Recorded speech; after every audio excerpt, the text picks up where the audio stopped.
Hey everybody, I am going to learn y'all something today. I was trying to get some stuff set up with my ProPresenter. You can see I'm in ProPresenter 7. And I wanted to put in a motion background, something cool. We're going to be doing our youth service at the church Wednesday, and we're doing a song, and I wanted a background.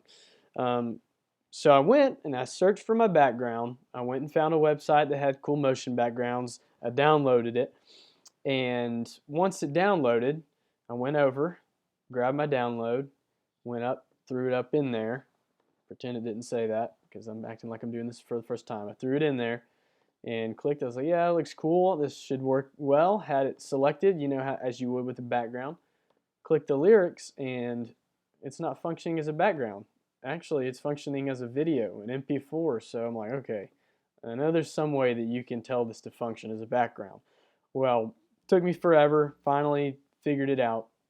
What you need to do, you don't just throw it straight into there from your downloads. What you have to do, and you can see I have two of them down here, you have to grab it from your downloads and throw it into this media area. Yeah, there you go.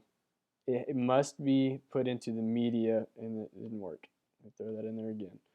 Media, and throw it into a playlist. That's what you need to do. You can see I added a motion background playlist for this once I figured it out. Doesn't matter where. This will be a default playlist here. You can throw it in there. You'll see when you put it in there, it's going to show up down here. And this is how it's going to tell it to function as a background. So you can see this one does not work like that. It's still working like a video. I'm going to delete that. Okay. So you delete that.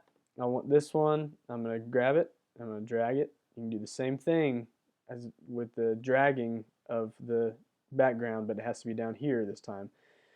Once you click on it, it's there. Click on the next slide, and there you go. It functions as a background, a cool motion background. Hopefully this helps. I'm sure it also functions for stills as well, because if you just download something and throw it in there, it'll probably function as a picture instead, like a JPEG. It has to be into the media playlist first before it'll function as a background. Hope this helps, and thanks for watching.